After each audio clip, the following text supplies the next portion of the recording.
Good evening, I'm Tom Brokaw with NBC Nightly News. The mechanical heart continues to click steadily tonight, providing life for 52-year-old William Schrader. His doctors say that Schrader is warm, pink, and dry. That means that his circulation is excellent. Robert Bazell, NBC science correspondent, is in Louisville tonight with the family's reaction and the prognosis. William Schrader's wife, Margaret, and the couple's 6 children met with reporters today for the first time since Schrader received an artificial heart. And we just kind of sit down and said, "Dad, what do you want to do?" And he said, "I have no other thoughts other than go all the way." So we said, "We're behind you. We're all together. We're all, we support each other." Later, when the medical director of the Humana Heart Institute met with reporters, the news was good. I am pleased to tell you that I have nothing to say this afternoon. That is that Mr. Schrader has remained very stable all day, and that all his vital signs have remained stable. When Schrader, 52 years old, was wheeled into surgery yesterday, doctors guessed he had about a week more to live because of his failing heart. The operation, according to those present, went much more smoothly than the implant of an artificial heart into Barney Clark 2 years ago. Dr. William DeVries listened to classical music during most of the 6.5 hour operation. DeVries first removed Schrader's diseased heart and then replaced it with a mechanical pump made of plastic and metal. One of the stitches DeVries used to attach this plastic tube of the artificial heart to Schrader's aorta caused continuing bleeding last night. Doctors had to rush him back to surgery, but they say the bleeding is now under control. Despite that one problem, Schrader is doing as well as doctors hoped, but their expectations for his future were expressed when they were asked whether he might develop AIDS from all the blood transfusions he is receiving. He should be so lucky as to develop AIDS 3 years from now. As soon as possible, doctors want to detach Schrader from a 320-pound air compressor and try a portable device which will allow him to move around for up to 3 hours. The doctors say that portable device is the key to a high quality of life for Schrader, no matter how long he may live. Robert Bazell, NBC News, Louisville, Kentucky. Lloyd Clark is the widow of Dr. Barney Clark, the Seattle dentist who lived for 112 days with an artificial heart before dying 2 years ago. And she has been following this case with special interest today. What should the Schraders expect, both as a family and their relationship to their husband and to their father, who is in this intensive situation, and their relationship now with the American public, and for that matter, people around the world who are so intensely interested in this case? Well, I'm sure that the Schraders are experiencing just about the same things we did. Our primary interest was in supporting our husband and our father, trying to make him feel that he was in as normal a position as possible, and also trying to support each other. It's a very traumatic experience for the family and for the father, and so that you have to just sort of support each other. And I think another thing that you should do is to pray together. I think that helps. Mrs. Clark, a lot of people believe that since we do not yet have these operations perfected, that your husband, Dr. Barney Clark, and perhaps even Mr. Schrader now, are a little more than human guinea pigs, and they're not absolutely certain that we ought to have this kind of an experimentation going on. How do you feel about that? Well, I think that's a rather narrow-minded opinion. I don't see how we are going to prove the viability of the artificial heart unless we do implant the heart in the chests of human beings. And I think that my husband was happy to do this. I think Mr. Schrader was happy to do it. And I don't see how they're going to prove it if they don't do it. I think it's absolutely necessary. Wherever you go these days, 2 years after the death of your husband, do people still almost always ask you about that heart transplant operation? Yes, they do. They ask me if it was worth it most of the time, and if I thought my husband thought it was worth it. And I think it was. I think they learned a great deal. I'm sure that Mr. Schrader will benefit greatly from what was learned with my husband, and I'm sure that, those that come after Mr. Schrader will benefit from his experience. Lloyd Clark. By the way, that artificial heart used in Sunday's operation was invented by Dr. Robert Jarvik. He's the same young man who made Barney Clark's artificial heart. And Dr. Jarvik said today that before long he'll have a new model, the Jarvik 8. He said it should be a sleeker heart that should last for 7 to 10 years. Today's model is expected to be good for from 3 to 5 years. Also coming up in this program tonight, details on the administration's flat tax plan, which went to the White House today, and Brian Ross with Operation Hat Trick. That's the latest government attempt to cut down on drug smuggling from Colombia through the Caribbean.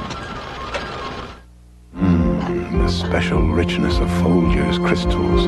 Now, discover that same richness in new decaffeinated Folgers crystals. The only decaffeinated with Folgers' rich aroma. And those dark, sparkling crystals that burst into Folgers' deep, rich flavor. That is rich. Discover new decaffeinated Folgers crystals. For the fourth year in a row. New test results in? Yes. For the fourth year in a row, in an independent test, over 1,000 people were asked which 19-inch TV had the best overall color picture. Please, don't drag it out. Just give results. Majority of people pick Sylvania Superset over Sony again? Yes. And over RCA and Zenith, too. Nam desu ka? Konma desu ka? Sylvania be Sony again? Doshite? For me, Liquid Plumber is now the best liquid drain opener there is. Look at why. All this power is now in a splash-controlled bottle. Compare the Liquid Plumber pour with the other brand. See the difference? You can still count on Liquid Plumber's power, the clog-breaking power no leading liquid can beat. So for me, it's the best, because you need the power, not the splash. Get Liquid Plumber, the only one in the splash control bottle. There were a couple of major developments in the economy today. First, the price of money continues to drop. Several large banks, led by Citibank, dropped their prime rate half a point today to 11.5. And today, the Treasury Department sent President Reagan a plan for overhauling the federal income tax system to make it simple and more efficient. As Irving R. Levine reports tonight, it would mean a lower tax rate, but far fewer deductions. The main recommendation carried by Secretary Reagan to the White House, according to Treasury sources, calls for a modified flat tax. It's aimed to reduce the ocean of complicated tax forms. Lower tax rates would mean a lower tax on income for most Americans. But many tax deductions would gradually be reduced or eliminated, including deductions for state and local income taxes, sales taxes and property taxes, and mortgage interest on second homes. And previously exempt items that now would be taxed include employer contributions to health plans and unemployment benefits. And business is also targeted for gradual loss of major tax breaks. Some Democrats favor this. These companies are getting away with murder without paying their fair share of taxes, and you can just bet dollars to donuts that they're going to oppose any tax plan that makes them begin to pay their fair share. Personal income tax deductions that will remain include mortgage interest on a main residence and IRA and Keogh contributions. Many in Congress object to President Reagan's insistence that tax simplification produce only as much revenue as the present tax system. Congress is not going to take any initiative for a major reform of the tax code, particularly if it doesn't have any impact on lowering the deficits. That's where the fight is likely to develop. Congress wanting to link tax simplification to raising more money to reduce the deficit, and the president objecting to a tax increase in any form. Irving R. Levine, NBC News, Washington. All of this talk of tax reform, whether it's the administration's plan or one of several congressional proposals, all of this is going to make a lot of money in the coming year for a lot of Washington lawyers and lobbyists. They are the hired guns, hired by special interest groups to fight the tax reform plans. And as Mike Jensen reports tonight, there is no shortage of those special interests. Major opposition to the flat tax is coming from manufacturers, oil well drillers, city and state governments, and buyers and sellers of condominiums. Manufacturers like Colt Industries, which swing a lot of weight in Washington, don't want to lose the big tax break President Reagan gave them in 1981. The one permitting them to depreciate their machinery much faster than it actually wears out. That saved businesses $23 billion in taxes last year alone. We shouldn't tinker with something that's in place and that is working so well. As for the oil well drillers, they have more tax advantages than any other industry, billions of dollars worth. What do they think of the flat tax proposal, which would strip away many of those advantages? Would be very disastrous for the future of the nation. Then there are the nation's cities and states. They raise money for construction by selling tax-exempt bonds to people in high tax brackets. And they're already letting Washington know how much tax reform would cost the cities. That would mean that we'd have to offer higher rates of interest in order to attract buyers. And of course, that could mean a hefty additional hunk of money to us when we borrow money to build schools and hospitals and libraries and to repair bridges and roads. Buyers and sellers of condominiums are also complaining. They're concerned that interest deductions will no longer be permitted on second homes. In Florida, I think a lot of people from north come down and buy their future retirement home on the premise that they can deduct the interest. In theory, the flat tax seems like a wonderful idea to simplify the nation's tax code and make it more equitable. Tax experts say someday a flat tax may be adopted. But for the moment, with a Republican in the White House, with the Democrats in control of the House of Representatives, and with a country full of vested interests, including all the accountants who fill out tax returns, adoption of a flat tax seems an unlikely bet. Mike Jensen, NBC News, New York. This was recall day in Detroit as General Motors, Ford, and Chrysler recalled almost 4 million cars. The Ford and Chrysler recalls involved 1984 and 85 cars with possible rear wheel misalignment or fuel leaks. General Motors recalled 10 midsize models made in 1978 through 1980. That's a total of more than 3 million cars. They will be inspected for a rear axle defect that could cause some of those wheels to come off.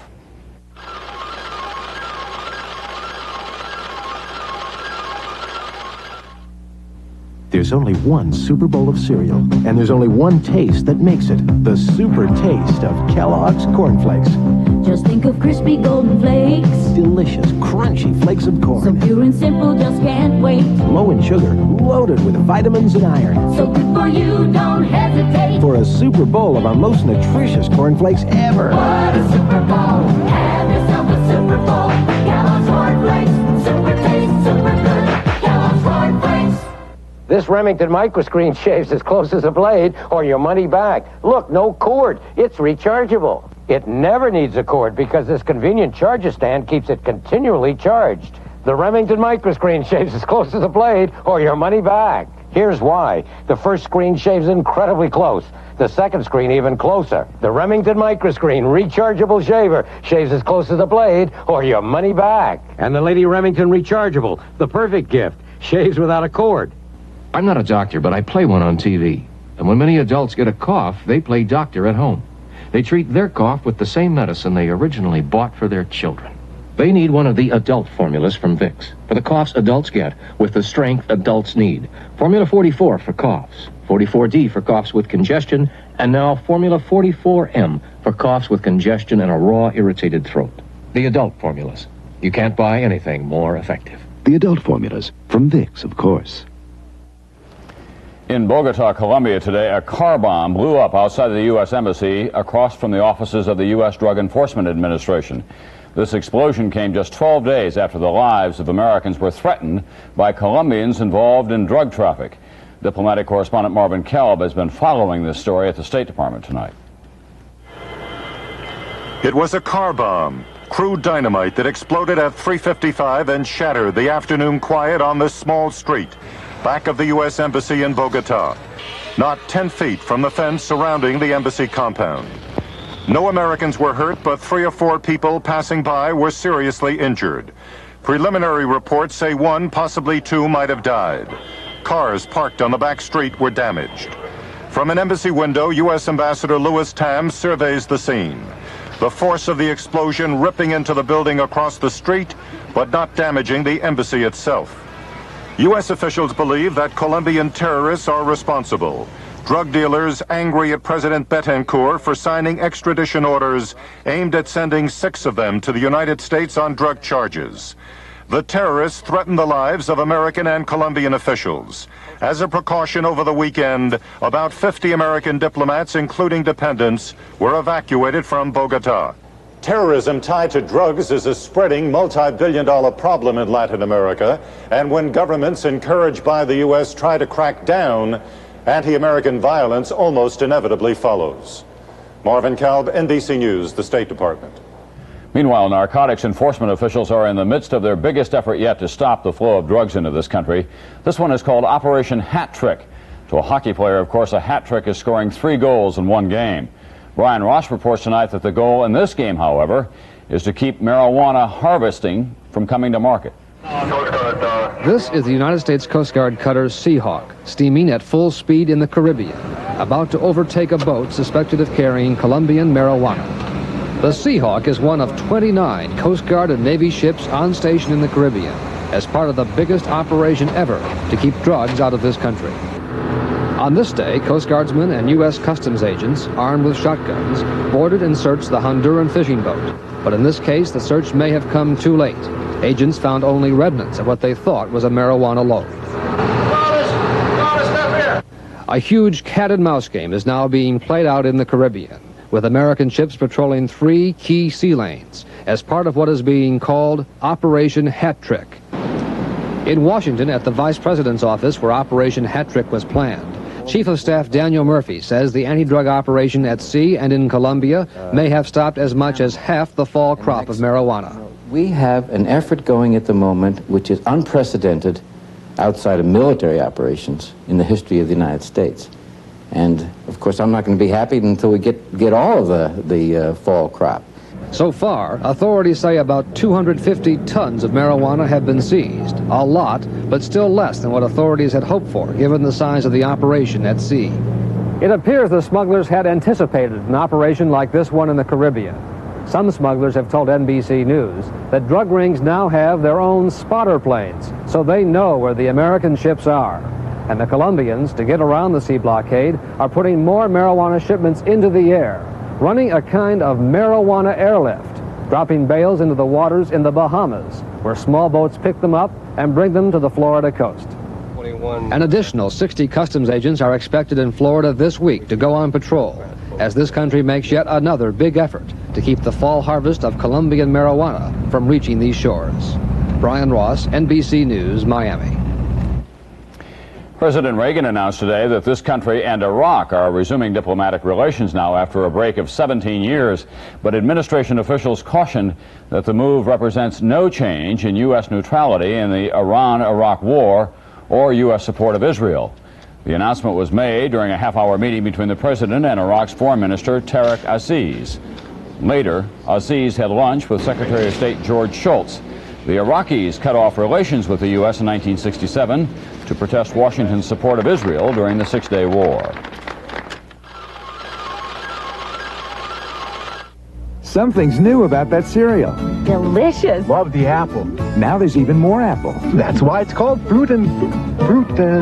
Post Fruit and Fiber cereal tastes so good, you forget the fiber. Crispy, high-fiber flakes, now with 25% more apple. Slices of golden dried apple, plus cinnamon. So all you remember is... Fruit and, How many letters?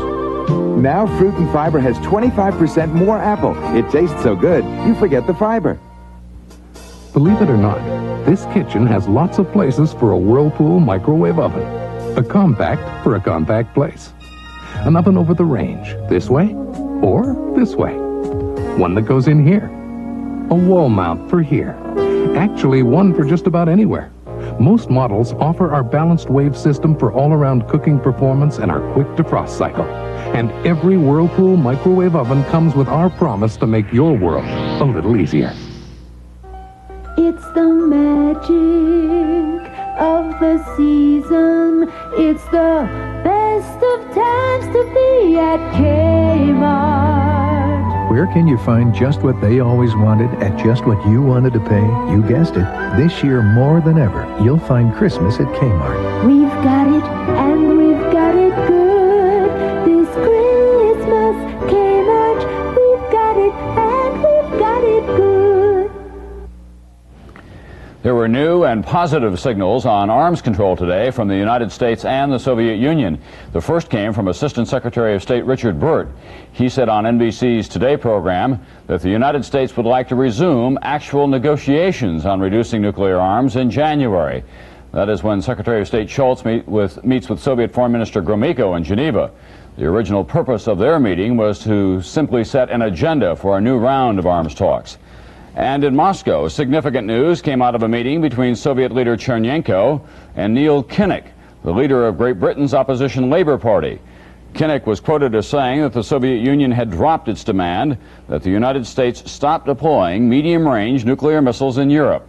The Russians broke off nuclear arms talks last year when the United States began to install those missiles. So far, the missiles are in Great Britain, West Germany, and Italy. Today, the ruling Social Christian Party in Belgium called for a delay in the scheduled deployment of cruise missiles in that country next March, pending the outcome of these new Soviet-American talks. The World Court today agreed to hear Nicaragua's complaint that the United States is backing aggression against the Sandinista government. That was a defeat for the United States, which argued that the court did not have jurisdiction over the dispute. And John Cochran reports from the Netherlands tonight that the United States has broader problems with the court as well. It was created by the United Nations, placed in an impressive home, a Dutch palace, and given an even more impressive name, the International Court of Justice. But the Reagan administration is deeply suspicious and privately contemptuous of the court, more than half of whose judges come from either the Soviet bloc or other countries critical of Reagan's Central American policy. Nicaragua wants the court to order a halt to American military activity against the Sandinista regime. The U.S. said the court has no authority to rule on armed conflicts. State Department Attorney Davis Robinson. We argued on that score that the United Nations Charter specifically precluded this court from any role at all in ongoing armed conflicts. But the court decided it does have the authority to rule on Nicaragua's charges. Only one judge, an American, disagreed. So sometime next year, Nicaragua will argue in court that the U.S. violated international law by recruiting and supporting 10,000 anti-Sandinista rebels, by helping those rebels mine Nicaraguan harbors, and by publishing a CIA manual on ways to eliminate Nicaraguan officials. In Managua, the foreign minister of Nicaragua said the U.S. has a legal and moral obligation to obey the World Court. They're a very big nation. What are they afraid of? We're not afraid. I mean, we're not a nation that has any great pool, but we trust in justice. If the court eventually finds the United States guilty of armed aggression, it will be a black eye for the U.S., but the court has no enforcement powers. It cannot force the Reagan administration to do anything. The only body with any effective check on American involvement in Central America is the American Congress. John Cochran, NBC News, The Hague. In Ethiopia tonight, those gunmen still are holding that jet from neighboring Somalia. They have now given the Somali government a new deadline of tomorrow morning to meet their demands, or they say they will blow up the airplane. The hijackers are holding 103 people, including one American, and they're demanding the release of 21 political prisoners in Somalia. In a moment on this program, we'll meet the mom and pop who own a geyser, another old faithful, kind of. Norelco Rototract, the shaving machine that challenges the world. Every blade, every electric, in closeness, comfort, speed, and performance. Only Norelco holds a charge up to 3 times longer than any leading razor. Only Norelco packs 3 floating heads with a patented twin-action shaving system. Get it? And like it, or get your money back. Remember, only a Norelco performs like a Norelco. For minor arthritis pain, what pain reliever do you buy? Nuprin. It relieves my pain with medicine prescribed over 100 million times for pain. Nuprin contains ibuprofen, now in non-prescription strength. Each coated Nuprin tablet can relieve minor arthritis pain for hours, yet Nuprin is gentler to your stomach than aspirin. People allergic to aspirin should consult a doctor before taking Nuprin. From Bristol Myers, the pain-relieving medicine in Nuprin. It's over 100 million prescriptions strong. I'm Bryant Gumbel. Tomorrow morning on Today, Michael Reagan talks to the White House family feud. I'm Jane Pauley. More of an exclusive interview with Robert De Niro. Tomorrow morning on Today. Thanks to new technology, mobile telephoning has just taken a giant step forward. It will soon be available to just about everybody, just about everywhere. And there'll be no more waiting for an operator to place your call. You just direct dial it yourself. Hello. Also, you'll eventually be able to transmit not only voice, but any communications that can be carried over telephone lines. G. No, GTE. Old Faithful Geyser in Yellowstone Park is one of the best-known and most popular tourist attractions in America. It goes off, well, almost every hour, and it helps bring millions of dollars in tourist money into Wyoming every year. It's a big deal. But who says that a geyser has to be a big deal to be a tourist attraction? Bill Schechner says tonight there is another way. In all the world, there are only a few Old Faithful geysers, and all but one are in national parks. That one is in the backyard of Howard and Olga Cream of Calistoga, California, the world's only mom and pop geyser. What's good about owning a geyser, it's something that no one else owns. If you like to go into the area, it'll cost you $2 a person. You're smiling. You didn't just get married, did you? No, not me. You sure? Positive. Howard meets and greets up front. Out back on cassette, Olga is a fount of information, the voice of the geyser. Welcome to the Old Faithful Geyser of California. It comes out of the ground 350 degrees hot. Clearly, these two are in the right line of work. Theirs always was a geothermal romance. We met in a hot pool in Boys Hot Springs. We seen a potential there of what the future was going to be, and we figure hot water was it.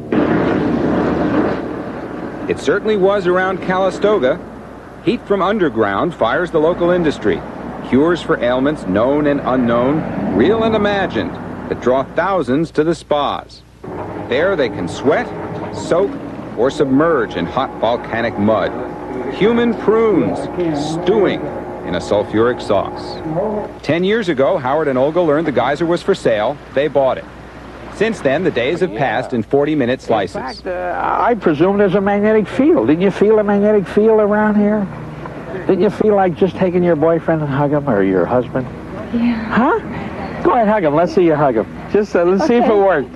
It must have worked. See that? Great. With Howard and Olga in their way, behind the counter from morning till night. No chain store, no franchise, no competition. Just mom and pop and the geyser. Oh, come on, not like that. Yes. Here. Bill Schechner, NBC News, Calistoga, California. That's Nightly News for this Monday night.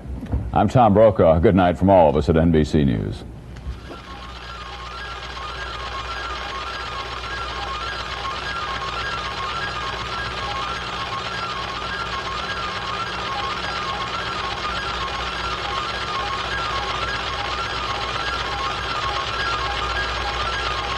From NBC News at sunrise to today to NBC Nightly News, NBC brings you total coverage of the day's events. Stay in touch with the world. Turn to NBC News.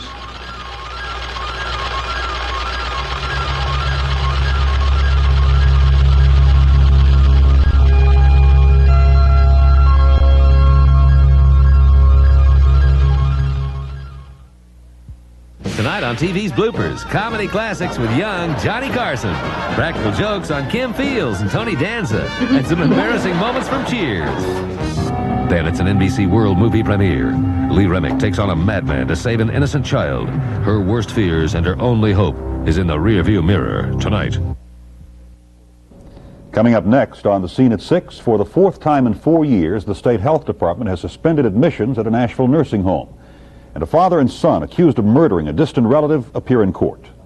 Also on The Scene at 6, the heir to the Coca-Cola fortune is found guilty of bank fraud. And we'll take a look at a competition between some cooks who also have to be house builders. These stories and more news coming up next on The Scene at 6. When I won 5 world championships, I had lots of competition. And today, from my bowling centers, business is just as competitive. That's why he comes on strong in the South Central Bell Yellow Pages. Right, Paul. We advertise under several headings, so it's easier for customers to find us.